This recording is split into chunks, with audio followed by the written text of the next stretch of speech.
Virtual pets stand the test of time. That's our Techstination. I'm Fred Fishkin.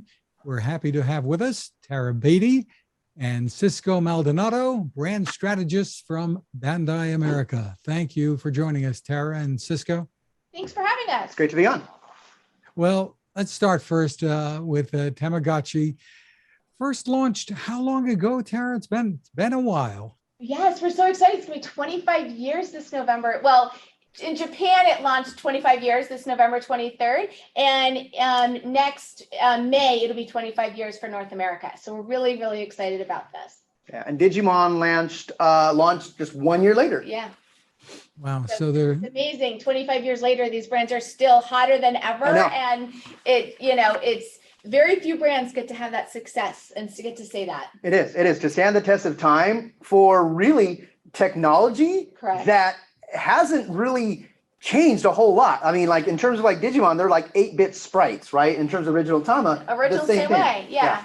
It's you're right, because there's a couple toys out. There's a lot of toys out there also that have survived the 25 years, but it's more physical play and it's like changed the outfits of a Barbie doll or the Hot Wheel cars change and everything like that. For us, this is still because the core play, well, for me, it's a little slightly different for Digimon, but the core play is still nurturing and taking care of and battling. Those are two play patterns that boys and girls love to do no matter how they're able to do it. Right. And so I will tell you, it is amazing to me that the original Tama and even like the Digimon that's black and white, that this generation of kids don't necessarily know black and white because they're all about color, but they still love it. I mean, obviously the fans love it because I mean, that's just bringing their childhood, and we're all looking for things to keep us busy these days. But we do know that younger kids are both playing with these products and they don't see the black and white. They don't see that the black and white is different than the color. If anything, it's more of a novel idea that like, it's not so much retro, but like the play, like kids don't change. They still want to play a certain way, right? And in terms of just the digital pet in general, and arguably enough, Tamagotchi and Digimon sort of lead the forefront of digital pets, like those behaviors will exist no matter what. We're just having to fulfill that demand in a way that's been going on for the last 25 years. And there's some cool new stuff for the holidays. So I'll let you get into that for us. What's brand new? Go first. Okay, well, we're going to continue. To the boring part, we're going to continue. Let's do some close-up stuff here. Yeah. We're going to continue with the original Tama and some new styles. We just are these will be hitting market in about a couple weeks. It's our pink glitter and our 90s style. We always bring in new original Tama devices to add variety to the overall look and feel. And this is what we call our evergreen brand. We also have I'm going to next bring you is our really feature item. It's our Tamagotchi Pix. It is our device for this new generation. And though I just finished talking about black and white and everything like that, we do have our color device here. And so what's kind of fun is it's touch screen. So you can, touch buttons, I should say. So you can actually interact it in a whole new way. If the blue buttons aren't popping, the blue hearts aren't popping up as much, but you get to really see the interaction that you get to have with it. And it does have a camera. So it's just a whole new way to really interact and take care of. And we have our collaboration line, which we're expanding for Tama. And I'm really excited. It's Star Wars. And I'm going to actually do this. I'm going to try to show you our Star Wars. I think you might have seen this already because my colleague. We've talked about it, but it's still on pre-order, right? Correct. November 11th, it's going to be able to be bought. So I don't know if she was able to share the screen. If so, then I don't need to go any further because you have this data. But we really think that the fans are going to have fun with it. It's really being able to play in a whole new way. And R2's coming out in a second. My favorite part. Here he comes. So we have just so many different ways to really play with Tamagotchi, whether you want to go back to the one that's from 97 with new styles to collect, you want to add to your overall world. You got Tama Pix that has the more feature with the camera and everything like that. And then, of course, our great collaborations. This season's really the focus is on Star Wars. Right. And in terms of Digimon, right? So we've had, the Digimon line, the 20th anniversary has been out for almost 18 months now, right? And so we've added new colors. So it started off with the really familiar like brick red Digimon, the one that everyone knew from like 20 some odd years ago. And we've decided to add color variation, right? So as we can see here, we have everything from, your orange to your gray to your black to your white to this guy right here. This is sort of your glow in the dark version, which has sort of been a crowd favorite. And the play pattern is very similar to Tamagotchi. Like you start with the egg, right? And then you raise it. And depending on how well you raise it, your Digimon evolves into one of many forms, and then you get to battle it, right? That's the boy component of that, because you give something to a boy and eventually they're going to want to fight it with something, right? And the cool thing about Digimon is with these different devices, right, they battle each other. So with these two devices, when you put them together like this, they will compete against each other, right? So this battle will show up on this screen and vice versa, just by touching the metal contacts, right? Not bad for 25-year-old technology, right? Like this was like the original wireless game, right? That you can hold in on your backpack, on your keychain, and it's really amazing that these have not only stood the test of time, but they have a great affection for the brand, which launched cards and movies and video games, right? Like Digimon, it was on Fox Kids. So just from this little device, it started an entire new franchise that's taken off a life of its own. Very cool. So what do kids get out of caring for virtual pets? I don't want to be too philosophical here because this is based on fun. Go ahead. No, that's why we're do they in the get business, out of it? right? Well, it's why they care about the product and how the product has continued to evolve over the last 25 years across the board. Is the easy answer is that parents use this as a way to teach a kid how to take care of a pet, like because kids always want pets, right? But the parents are like, but I'm going to be one feeding him, walking him, and all that kind of thing. Where when you have the digital pet, it's teaching them responsibility, and they're able to take that responsibility because they have to raise it, take care of it. If not, it goes away.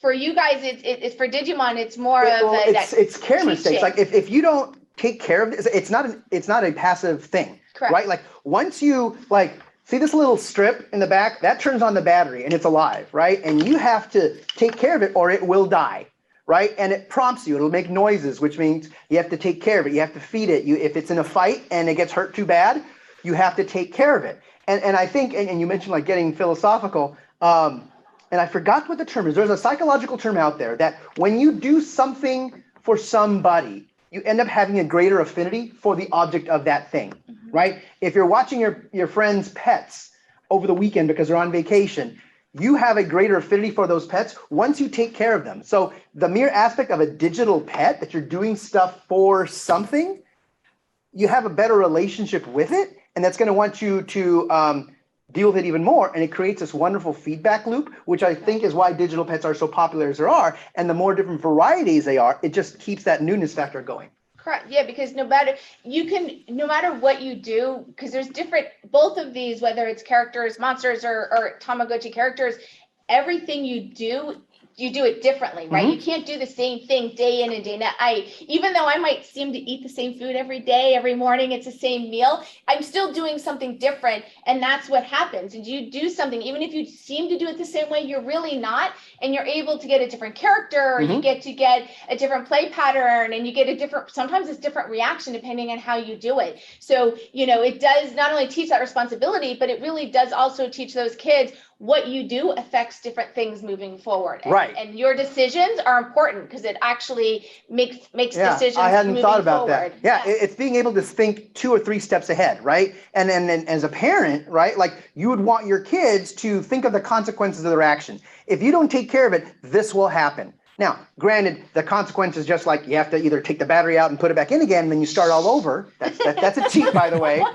But the learning process is the same, right? It's there. Without a gardener, there is no garden, right? Which means you have to do the little steps in order to get the fruits of your labor. And you do kind of, as you play you do find little things and shortcuts that you can do as you go. And, I think it also is like kind of a little bit of a pride when you get to do better on the mini games and you get to do all that stuff. So you have little wins as you go to the big win of getting the character of your choice. Or sometimes it's kind of like, actually even buying a car. Oh, I want the blue car. And then you end up, there's no blue car at the dealer. So you end up choosing the white car. And in the end, you're like, oh, I love this car just as much as you don't know what you have. And it's the same thing. I want this character, but once I get this other character, I'm like, oh, she's really cute. I want to take care of it. Right. It's about appreciating what you have, right? As opposed to striving for what you want. right? Right. So when you're trying to evolve these guys, if you do everything perfectly and it's really hard, you can get like the ultimate form of this particular Digimon. Most of the time, it ain't gonna happen because you don't clean up after it when you're supposed to. You feed it a little bit too much, and so you get like the next version down. Doesn't mean it isn't great and you can't appreciate it, right? But it keeps you striving for more while still appreciating what you were able to do in the first place. Wow, there's a lot of stuff going on in It's this little philosophical, who device. knows, right? No, it's really deep. But I think that's why these things have stood the test of time, right? Because it's not like you're, a little statue of like a dog or something you just put there because it looks cute, right? This is something that you have to interact with, right? It's not a passive thing. It acts upon you and you have to react in kind. It's very active. Like, I don't know the Digi as well as my Tamas, but if you ignore it for like 20 minutes, it's beeping at you. Yeah. It's annoyed that you haven't loved it and given it some food or cleaned up after you've given it food and now it's pooped all over the place. You have to clean up very after the high maintenance. It is high maintenance. First as a baby, like in real life, it's the hardest time because it's constantly after you. But it's something that is amazing when we get this research results for both of these brands and they play with these products weeks and weeks and weeks. And we know that you give kids a product, it's like maybe a couple hours and a couple days, and then they're done with it and they go to the next thing. These we're finding from our research, they're months later or weeks later, they're still playing with months in some of our items. These are like $20 each, like $19.99 for like 2 or 3 months of activity. Like that's, if you calculate the enjoyment per day, right? It's like $2 tops, right?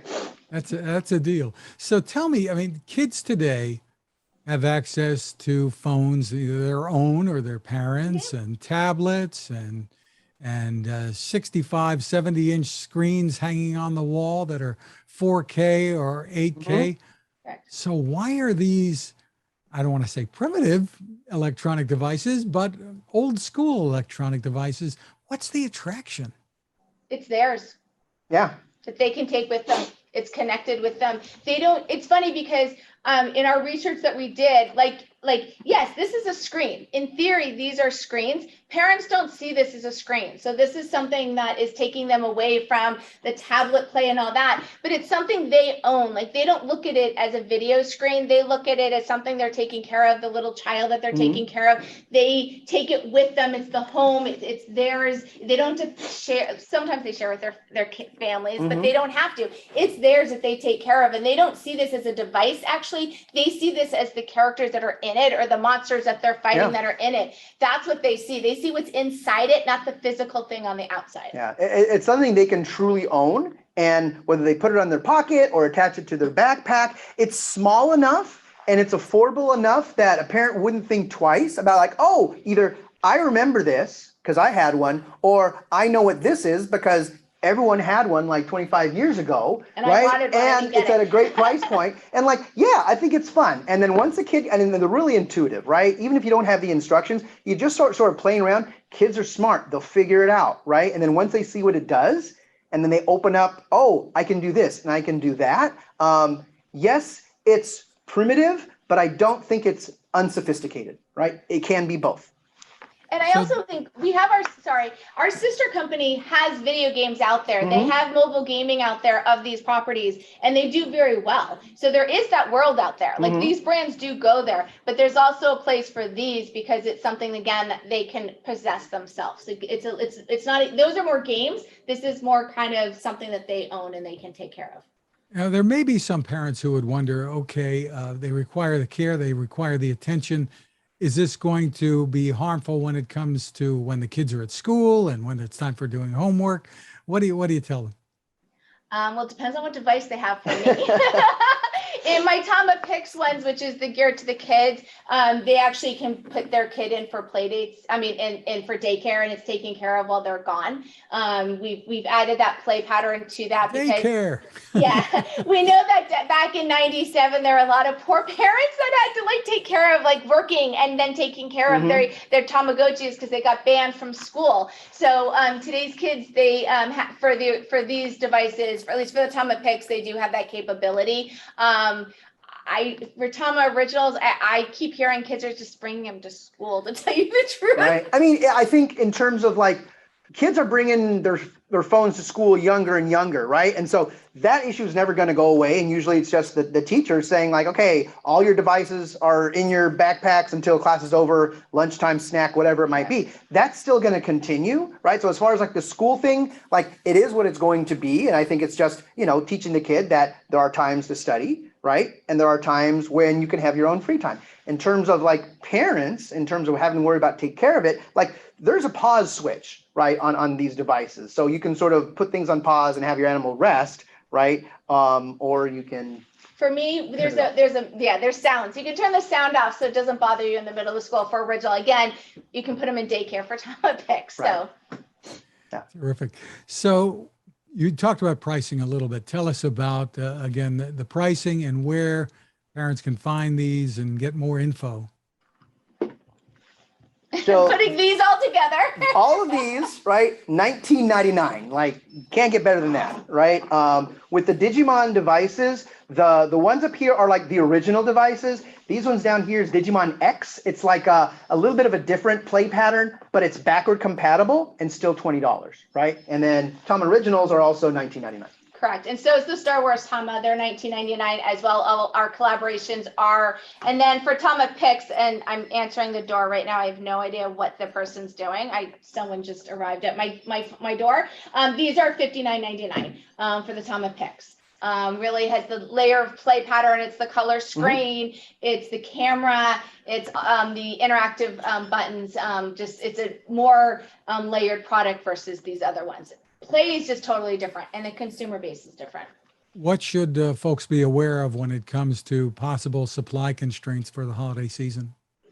Our team's done an amazing job. Yeah.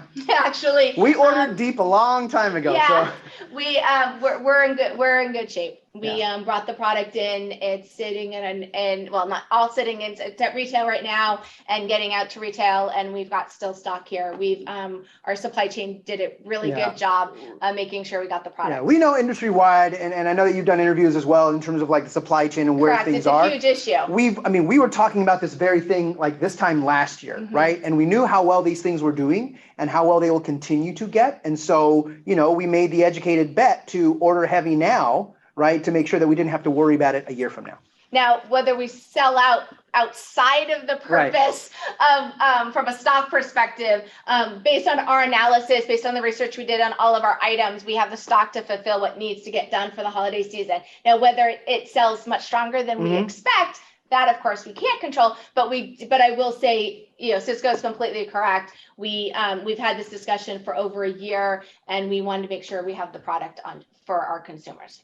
Is there a place people can go to for more info on all this? This is a lot to take in. Well, I was going to say, we've got Bandai.com. We've got Tamagotchi.com on the Tamagotchi stuff, because we've got much more than just these items here. And then, of course, from a retail perspective, kind of everywhere. Right. Walmart, Target, Amazon. Hobby, specialty. Original Tama is even at Big Five.